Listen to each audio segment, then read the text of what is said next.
அவர்களுக்கு ஊக்கம் கொடுத்து வருங்காலத்தில் எப்படி வெற்றி பெற முடியும் என்பதை பற்றிய விவாதங்களும் அவர்களின் கருத்துக்களை கேட்டறிதலும் நடைபெற இருக்கிறது. அதனால் இந்த திருவண்ணாமலைக்கு நான் வந்திருப்பதில் எனக்கு மிக்க மகிழ்ச்சி. ஏன்னா நான் 10 வருடங்களுக்கு முன்னாலேயே திருவண்ணாமலையோட பொறுப்பாளராக இருந்திருக்கிறேன். இங்கு உள்ள நிர்வாகிகளை எவ்வளவு கடுமையாக உழைக்கக்கூடியவர்கள் என்று எனக்கு தெரியும். ஆனால் இன்னைக்கு கோயிலுக்கு போய் திருவண்ணாமலை வந்தால் நம்ம அண்ணாமலையை பார்க்காம இருக்க முடியாது, உண்ணாமலை அம்மனையே பார்க்காம இருக்க முடியாது, தரிசிக்காமல் இருக்க முடியாது. அவர்களை சென்று தரிசித்துட்டு வரும்போது எனக்கு ஒன்று பக்தர்களின் நிலையை பார்த்தால் மிகுந்த கவலையாக இருக்கிறது. அவர்களுக்கு சிறப்பு தரிசனம்னு சொல்லி 4 மணி நேரம் 5 மணி நேரம் அவர்களை காக்க வைத்து அங்கே கழிப்பிட வசதி கிடையாது, தண்ணீர் வசதி கிடையாது. இந்த அரசாங்கம் பதவியேற்று 2 வாரத்துக்கு மேல ஆகுது. ஆக ஏதோ இது குறுகிய காலம் கிடையாது. நிர்வாக சீர்கேட்டை உடனே சரி செய்து நிர்வாகத்தை சீரமைக்க முடியும். ஆனா இன்னைக்கு கோயில்ல என்ன பொறுத்த மட்டும் இதை மாதிரி அடைச்சு போட்டு அவங்கள உட்கார கூட முடியாம, வயதானவங்க தண்ணி குடிக்க முடியாம, இயற்கை காலுக்கு எங்க போக முடியாம அப்படி இருக்கிறத விட இந்த கூண்டுக்குள்ள அடைக்கிற மாதிரி எல்லாம் அவங்கள சுதந்திரமா கோயில்ல கூட எங்க வேணாலும் அவங்க உட்காரலாம். அங்க மண்டபத்துல உட்காரலாம், மற்ற இடங்கள்ல உட்காரலாம், உட்கார்ந்து அவங்க பிரசாதம் சாப்பிடலாம். ஆக கோயிலை இது மாதிரி வருவதற்கு இன்னைக்கு திருவண்ணாமலையை பொறுத்த மட்டும், ஏன்னா நான் இன்னைக்கு தெலுங்கானா மக்களை அதிகமா பார்த்தேன். மன கவர்னர்னு அங்க கூப்பிட்டாங்க. ஏன்னா அவ்வளவு தெலுங்கானா மக்கள் அங்க வராங்க, ஆந்திர மக்கள் அவ்வளவு வராங்க. ஆக இதுல உடனே போர்க்கால அடிப்படையில் கோயில்கள் சீரமைக்கப்பட வேண்டும், பக்தர்களுக்கு உடனே வசதிகள் செய்து கொடுக்க வேண்டும். சும்மா இன்னைக்கு நாங்கள் இன்னும் பார்க்குறோம், இன்னும் கொஞ்சம் கால அவகாசம் எடுத்துக்கிறோம், நாங்கள் பரிசீலிக்கிறோம் அப்படின்லாம் சொல்றதுக்கு நேர அவகாசம் கிடையாது.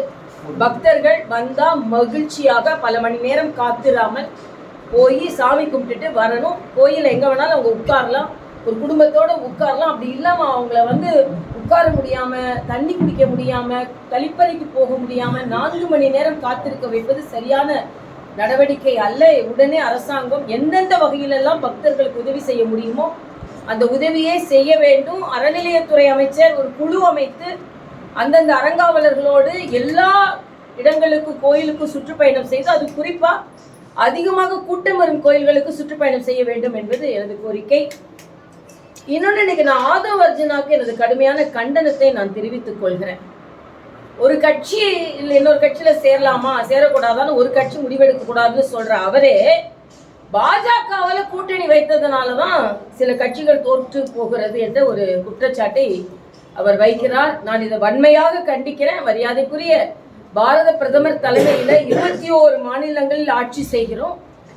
தமிழகத்திலையும் நாங்கள் குறிப்பிட்ட சதவீதத்தை பெற்றிருக்கிறோம். வெற்றி தோல்வி என்பது ஜனநாயகத்தில் சகஜம்தான். ஆனாலும் அந்த தோல்வியிலிருந்து மீண்டெழுவதற்கான அத்தனை முயற்சிகளை நாங்கள் மேற்கொள்வோம். ஆனால் இன்னைக்கு நீங்கள் வெற்றி பெற்று விட்டீர்கள் என்ற ஆணவத்தோடு ஒரு தேசிய கட்சியை உதாசீனப்படுத்தி பேசுவது சரியல்ல. அது மட்டும் இல்லை, புள்ள பிடிக்கிற மாதிரி வாங்க வாங்கன்னு எல்லா கட்சியிலிருந்து பிள்ளைங்களை பிடிக்கிற மாதிரி புள்ள பிடிக்கிறாங்க மாதிரி இப்போ தாவேகா செயல்பட்டு கொண்டு இருக்கிறது. எல்லாருக்கும் பதவி கொடுக்குறோம், எல்லாருக்கும் அங்கீகாரம் கொடுக்குறோம், வாங்க வாங்க வாங்க அப்படின்னு. நாங்கள் எங்களை பொறுத்த மட்டில் தேசப்பற்று மிக்கவர்கள். இன்று எங்களோட நிர்வாகிகள் பார்த்தீங்கன்னா பல்லாண்டு காலமாக சிறப்பாக செயலாற்றி வருகிறார்கள். 2029 எங்களுக்கானது, 2031 எங்களுக்கானது. ஏன்னா நாங்கள் அந்த அளவிற்கு 2 பாராளுமன்ற உறுப்பினர்கள் இருந்த ஒரு கட்சி இன்னைக்கு பாராளுமன்றத்தை ஆள்கிறது, 21 சட்டமன்றங்களை ஆள்கிறது. அதனால இன்றைய வெற்றி இவர்களுக்கெல்லாம் ஒரு தற்காலிக வெற்றியாக இருக்கலாம். அதனால தமிழக வெற்றி கழகம் என்று அவர்கள் சொல்ல தற்காலிக வெற்றி கழகமாக வேணா அது இருக்கலாம். ஆனால் நிரந்தரமாக வெற்றி உங்களால் பெற முடியாது. ஏனென்றால் உங்கள் சட்டமன்ற உறுப்பினர்களுக்கே அவர்கள் தேர்ந்தெடுத்ததை பற்றி அவர்களுக்கே ஆச்சரியமாக இருக்கிறது. அதனால் ஒரு அடிப்படை அரசியல் தன்மையை முற்றிலுமாக நீக்கிவிட முடியாது. திமுகவை அப்புறப்படுத்தியது சரிதான். ஏன்னா திமுக ஊழல் நிறைந்த கட்சி, குடும்ப ஆட்சியை நடத்திய கட்சி. ஆனால் அதற்காக மற்ற கட்சிகளுக்கெல்லாம் அங்கீகாரம் இல்லை என்று சொல்ல முடியாது. நிச்சயமாக பாரதிய ஜனதா கட்சிக்கு மக்களிடம் அங்கீகாரம் இருக்கிறது. அதுவும் ஆன்மீகத்தோடு இன்று இந்து மதத்தை சார்ந்த அவர்கள் உணர்வுகளுக்கு மதிப்பளிக்கக்கூடியவர்களாக நாங்கள் இருக்கிறோம். மதச்சார்பின்மையாளர்களாக நாங்கள் உண்மையிலேயே இருக்கிறோம். அதனால இன்றைக்கு இருக்கிற ஒரு பிரச்சனைகளை பார்த்தாலே ஒரு ஒரு மக்களின் தீர்ப்பை அந்த அளவிற்கு கடந்து சென்று விட முடியுமான்னு எனக்கு தெரியல. அது முன்னாள் முதலமைச்சர் பேசிக் கொண்டிருக்கிறார். அவர்களும் பல தவறுகளை செய்தார்கள். இன்னைக்கு பார்த்தீங்கன்னா மக்கள் வெறுப்படைந்ததற்கு திமுக ஒரு மிகப்பெரிய காரணம். பெண் குழந்தைகளுக்கு பாதுகாப்பு இல்லை, குடும்ப உறுப்பினர்களின் ஆதிக்கம், ஆணவம் எல்லாம் இருந்தது. ஆனா அந்த ஆணவத்தினால் அவர்கள் தோற்று போனார்கள். என்னை பொறுத்த மட்டில் மக்கள் இன்று தெளிவாக சிந்திக்க ஆரம்பித்து விட்டார்கள். அதனால் தாவேகாவும் அந்த தவறுகளை செய்யக்கூடாது என்பதுதான் எனது கருத்தாக இருக்கிறது.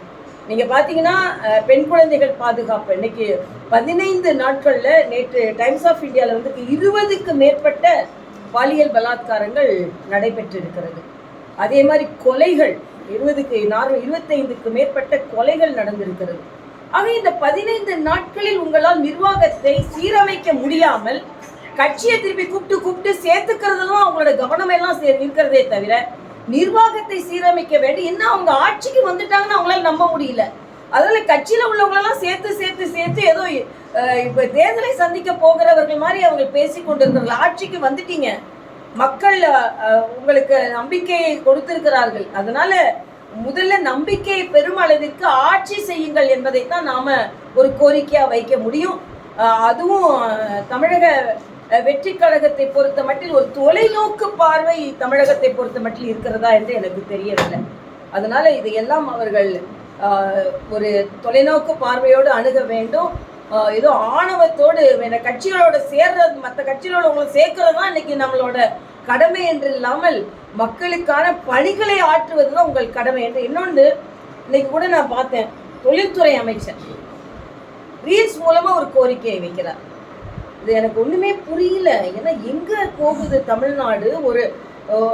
ஒரு அனுபவம் மிக்க மூத்த அரசியல்வாதிகள், அனுபவம் மிக்க அரசியல்வாதிகள்லாம் தமிழகத்துல ஒரு கோரிக்கை வைப்பதற்கு ஒரு ஃபோரம் இருக்கு. அது எப்படி வழிமுறைகள் இருக்கிறது இல்லாம ஒரு முதலீடுக்கு ஒரு ரீல்ஸ் போட்டு கொண்டு இருக்கிறார்கள்.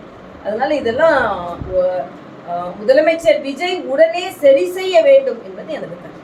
தமிழக முதல்வர் வந்து நேற்று போயிட்டு மோடி எல்லாரையும் பார்த்துட்டு வந்திருக்காங்க. இதை நீங்க எப்படி பாக்குறீங்க? இதெல்லாம் மத்திய அரசுக்கும் மாநில அரசுக்கும் இணக்கமான சூழ்நிலை. நிச்சயமா மத்திய மாநில அரசுகள் இணக்கமான சூழ்நிலையை மேற்கொள்ள வேண்டும் என்பதுதான். அது வந்து எப்பவுமே புதிதாக தேர்ந்தெடுக்கப்பட்ட முதலமைச்சர்கள் பிரதமரை சென்று சந்திப்பார்கள். பிரதமரை பொறுத்த மட்டில் முதல் வாழ்த்திலேயே என்ன சொன்னார்னா, மத்திய அரசின் உறுதுணை உங்களுக்கு நிச்சயமாக இருக்கும் என்று சொன்னார். ஏன்னா மக்கள் திமுகவை புறக்கணித்ததற்கு காரணமே அவர்கள் மத்திய அரசோடு ஒரு மோதல் போக்கு, பிரதமர் வந்தா வரவேற்க போகாதது. நான் அடிக்கடி சொல்வேன், கேசிஆர் இப்படிதான் வரவேற்க போகல, அவரை வீட்டுல உட்கார வச்சாங்க மக்கள். அதே மாதிரி இன்னைக்கு ஸ்டாலின் அவர்களும் வரவேற்க போகாமல் இருக்கிறவர்கள் அவரையும் வீட்டுல உட்கார வைப்பார்கள். நான் சொல்லிக்கொண்டே தான் இருந்தேன். ஏன்னா மக்கள் இதையெல்லாம் ரசிக்கவே இல்லை. அதனால இன்றைய காலகட்டத்தில் எல்லோரும் மத்திய மாநில அரசுகள் இணக்கமாக செயலாற்ற வேண்டும், அது மக்களுக்கு பலன் தர வேண்டும் என்பதுதான். இதுல வந்து கம்யூனிஸ்டுகள், விடுதலை சிறுத்தைகள் அண்ணன் திருமாவளவன் டெய்லி ஒரு வீடியோ போடுறார். யார் கூட இருக்கிறாருன்னு அவருக்கு தெரியல. முன்னாள் முதலமைச்சர் ஸ்டாலின் நான் சொல்லாம வந்தேன், நாங்க அமைச்சரவையில சேர்றதே தெரியாதுன்றாரு. இப்ப எல்லாரும் எங்க இருக்காங்க, என்ன அரசியல் சூழ்நிலையில இருக்காங்க? அது மாதிரி எனக்கு அமைச்சர் ஆகிறதுல விருப்பம் இல்லை, ஆனா அமைச்சர் ஆயிட்டோம். முன்னாள் முதலமைச்சர்கிட்ட சொல்லல, ஆனால் நாங்க அமைச்சர் ஆயிட்டோம். ஆனா அவங்களோட தயவுல தான் நாங்க வெற்றி பெற்றோம். நீங்க மோதல் போக்கே கடைபிடிக்க வேண்டாம். இது எல்லாம் என்ன என்று எனக்கு தெரியல. அதாவது கம்யூனிஸ்ட்கள் ஒரு பக்கம் பேசி கொண்டு இருக்கிறார்கள், காங்கிரஸ் பேச மாட்டாங்க. ஏன்னா அவங்க ஒட்டி கொண்டு இருப்பது அவர்களுக்கு மிக மிக முக்கியம். ஏன்னா எல்லா இடங்களிலும் காங்கிரஸ் இல்லாத ஒரு மாநிலமா இருக்கும் பொழுது கொஞ்சம் தயவுல அவங்க 2 பேர் ஒட்டி கொண்டு இருக்கிறார்கள். அதனால அவங்க எதுவும் பேச மாட்டாங்க. கம்யூனிஸ்ட்கள் எப்போ மாதிரி பேசி கொண்டும் இருப்பார்கள், அதே போல இவர்களை தாஜா செய்து கொண்டும் இருப்பார்கள். தமிழகத்தில் ஏதோ ஒரு நிலையில ஆட்சி நடந்து கொண்டிருக்கிறது. மக்கள் பாதுகாக்கப்பட வேண்டும் என்பதை எங்களுக்கு. தமிழகத்துல வந்து எங்கும் யாருக்கும் பாதுகாப்பு இல்லை அப்படின்னு சொல்லி கனிமொழி குற்றச்சாட்டு வச்சிருக்காங்க. கரண்டே இல்லை சாமி, 10 நாளா கரண்ட் இல்லை. இது மக்களே சொல்ல ஆரம்பிச்சிட்டாங்களே நம்ம. ஏன்னா பவர் கட் வந்து பவரை உங்களுக்கு மக்கள் கொடுத்தாங்க, ஆனால் நீங்கள் பவர் கட்டை மக்களுக்கு கொடுத்து கொண்டு இருக்கிறீர்கள் என்பதுதான் தாவேகாவிற்கு மக்கள் வைக்கின்ற கோரிக்கை. கனிமொழி அவர்கள் சொல்வது யாருக்கும் பாதுகாப்பு இல்லை என்று சொல்வது நாம் எல்லாரும் சொல்றதுதான். ஆனால் அதே கனிமொழி அவர்கள் ஆட்சி செய்யும் பொழுது யாருக்கு பாதுகாப்பாக இருந்தார்கள் என்பதை சொல்லிட்டு இதை சொன்னா நலமா இருக்கும்னு நான் நினைக்கிறேன். சட்டமன்ற தேர்தலுக்கு முன்பே இருந்த பாஜக, சட்டமன்ற தேர்தலுக்கு பின்பு இருக்கிற பாஜகவோட நிலைப்பாடுகள் எப்படி இருக்குன்னு நினைக்கிறீங்க? முன்பே இருந்த பாஜகவும் வலிமையா தான் இருந்தது, பிந்தைய பாஜக இன்னும் பல மடங்கு வலிமை பெற்று இருக்கிறது. ஏன்னா எங்களை பொறுத்த மட்டும் பாஜக 5 மாநில தேர்தலை சந்தித்தார்கள். அதுல கேரளால 3 இடங்களை பெற்றார்கள். மற்ற எல்லா மாநிலங்களையும் நாங்கள் வெற்றி பெற்றிருக்கிறோம். இன்னைக்கு இந்தியா முழுவதும் அதிக சட்டமன்ற உறுப்பினர்களை பெற்றிருக்கின்ற கட்சி பாரதிய ஜனதா கட்சி தான். தமிழ்நாட்டில் கூட நாங்கள் வந்து ஒரு சட்டமன்ற உறுப்பினரை பெற்றிருந்தாலும் வாக்கு சதவீதத்தில் நாங்கள் சரியாகத்தான் பெற்றிருக்கிறோம். இன்று தமிழ்நாட்டில் இருந்த சூழ்நிலையை பார்க்கும் பொழுது அதில் பல கட்சிகள் தோற்கும் பொழுது பாஜகவும் தோற்று போனது. அதனால பாஜக மீது எந்த குறையும் இல்லை, தொண்டர்களின் உழைப்பில் எந்த குறையும் இல்லை, வேட்பாளர்கள் மீதும் எந்த குறையும் இல்லை. நிச்சயமாக நாங்கள் மீண்டு எழுவோம்.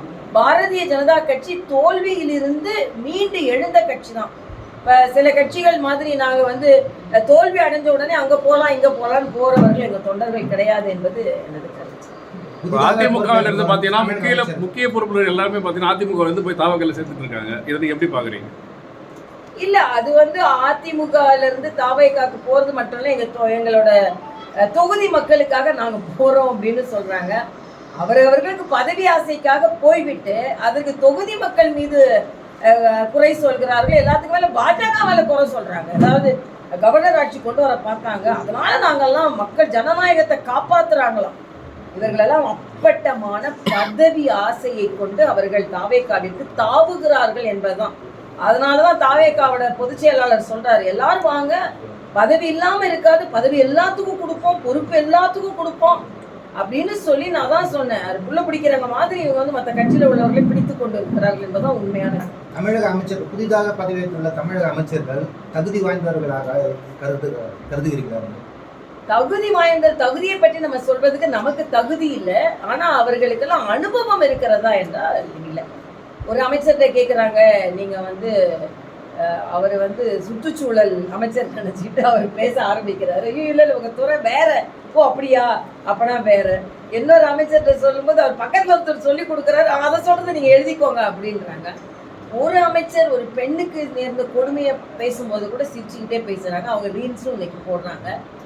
ஆக எல்லா அமைச்சர்களையும் முதல்ல விஜய் அவர்கள் கூப்பிட்டு அமைச்சர்களுக்கு ஒரு வழிகாட்டுதலை கொடுக்க வேண்டும். எல்லாரும் ஒரு அறிவுரையை பெற்று அனுபவசாலிகளாக நீங்கள் முயற்சி செய்து நீங்கள் உங்கள் துறையை அணுக வேண்டும் என்று. இல்லைன்னா எல்லாரும் தினம் தினம் ஒரு பரிகசிப்புள்ளவதா போய்கிட்டு இருக்கு. கேலியும் கிண்டலும் ஆகிக்கொண்டு இருக்கிறது அமைச்சர்களின் பிரஸ் மீட்டுகளும் அமைச்சர்களின் செயல்பாடுகள். இது நமக்கு நல்லதில்லை. தமிழக போன்ற ஒரு மாண்பு மிகுந்த ஒரு மாநிலத்தில் உள்ள அமைச்சர்கள் கேலிக்கும் கிண்டலுக்கும் உள்ளாவது நல்லதல்ல. ஆட்சி தூய ஆட்சி அமைஞ்சிருக்குன்னு சொல்லி அமைச்சர் ஆதவ அர்ஜுனா நீங்க சொல்லியிருக்காரு. அது ஆதவ அர்ஜுனா சொல்றதுதான் எனக்கு வேடிக்கையா இருக்கு. ஊழலற்ற ஆட்சின்னா நீங்க பாத்தீங்கன்னா அவங்களோட பட்டியல் எடுத்தீங்கன்னா எவ்வளவு பேருக்கு மேல இதுவும் புகார்கள் இருக்கிறது என்று உங்களுக்கு நன்றாக தெரியும். இன்னொரு கட்சியில ஊழல் குற்றச்சாட்டு அடைந்தவர்கள் இந்த கட்சியில போய் சேர்ந்துட்டு உடனே அவங்க தேர்வாகி இருக்கிறார்கள். அதனால் இவர்கள் ஊழலுக்கு எதிரானவர்கள் என்று சொன்னால் நான் கேட்கிறேன், 4 எம்எல்ஏக்கள் உடனே ராஜினாமா செய்துட்டு எந்தவித எதிர்பார்ப்பும் இல்லாம எந்தவித கொடுக்கல் வாங்கல்லாம் ஏற்பாடுதான் லஞ்சம். அதனால இதெல்லாம் நீங்க செஞ்சுட்டு யாருமா என்ன எல்லாரும் பூ சுத்திட்டு இருக்காங்கன்னு நினைச்சிட்டு இருக்கீங்களா? நீங்க என்ன வேணாலும் செய்யலாம், ஆனால் நாங்கள் ஊழல் இல்லாதவர்கள், நாங்கள் நேர்மையாளர்கள் சொல்லிக்கொண்டே இருந்தால் மக்கள் நம்புவார்களா? அதுவும் ஆதவ அர்ஜுனா சொன்னா நம்புவாரா? இன்னும் சொல்லப்போனா ஆதவ அர்ஜுனா மீது முதலமைச்சரே கோபத்தில் இருக்கிறார் என்று நான் கேள்விப்பட்டேன். விவசாய கடன் தள்ளுபடி பண்ணிருக்காங்க, அது எப்படி? இல்ல, அதாவது விவசாய கடன் தள்ளுபடி அவர் என்ன சொன்னாலும் அதை செய்யலையே. 5 ஏக்கர் நிலம் உள்ள விவசாயிகளுக்கு சொன்னாரு, எல்லாருக்கும் சொன்னாரு. இன்னைக்கு திடீர்னு 50,000க்கு உட்பட்ட என்று விவசாயிகள் போராடி இருக்கிறார்கள். தலைமைச் செயலகத்துக்கு முன்னால போராடி இருக்கிறார்கள். மின்வெட்டிற்காக பனையூரில் முதலமைச்சர் வீட்டுக்கு எதிராக போராடி இருக்கிறாங்க. 15 நாட்களுக்குள்ளேயே இவ்வளவு பெரிய தலைமைச் செயலகத்திலையும் போராட்டமும் வீட்டிற்கே போராட்டம் வாங்கிய முதலமைச்சர் விஜயா தான் இருப்பார். ஆக சொன்னது ஒண்ணு செய்யறது ஒன்றாக இருந்தால் மக்கள் எப்படி ஒத்துக்கொள்வார்கள் என்பது விவசாயிகளிடம் கேளுங்க. அவங்க எவ்வளவு வருத்தத்தோட, அதே மாதிரி தான் இந்த யூனிட் கூட 500 யூனிட் பயன்படுத்துறவங்களுக்கு தான் 200 யூனிட் ஃப்ரீ அப்படின்னு. ஆக எல்லாமே சொல்றது ஒண்ணு செய்யறது ஒன்றா இருந்தா எப்படி சரியா இருக்கும்ன்றத முதலமைச்சர் விஜய் விளக்க வேண்டும். திருவண்ணாமலை தாவக வேட்பாளர் அருள் ஆறுமுகமே விவசாய கடன் தள்ளுபடி சம்பந்தமாக சொன்னது ஒன்று செஞ்சது ஒன்று, ஐஏஎஸ் பேச்சை கேட்டு நீங்கள் வந்து பேசாதீங்க, நீங்கள் சொன்னதை செய்யுங்கன்னு சொல்லிட்டு ஒரு கருத்து வந்து வெளியிட்டிருக்காரு. இது நீங்கள் எப்படி பார்க்குறீங்க? ஏன்னா அவர் தாவக வேட்பாளர் திருவண்ணாமலை வேட்பாளர் நின்றவர். சரியான கருத்தை தான் சொல்லியிருக்காரு. அந்த விதத்தில் யாரு மக்களுக்கான கருத்தை சொன்னாலும் அது சரிதான். ஆனால் அதை அவர்கள் முதலமைச்சர் கேட்க வேண்டும் என்பது எனது கருத்து. பல மாநில பக்தர்கள் திருவண்ணாமலை அண்ணாமலை கோயிலுக்கு தரிசனத்துக்காக வர்றாங்க. நீண்ட நெடுநாட்களாக அந்த தரிசன முறையை வந்து மாநில அரசால் சீரமைக்க முடியல. இதற்கு மத்திய அரசு ஏதாவது தலையிட்டு இத்தனை மாநில பக்தர்கள் வர்றாங்களே, அவங்களுக்கு ஏதாவது உரிய நடவடிக்கை எடுக்கிறதுக்கு வாய்ப்புகள் இருக்கா? இது வந்து மாநில அதிகாரத்திற்கு உட்பட்டது. அதனால எங்களை போன்றவர்கள் நாங்கள் கோரிக்கை வைக்கிறோம்.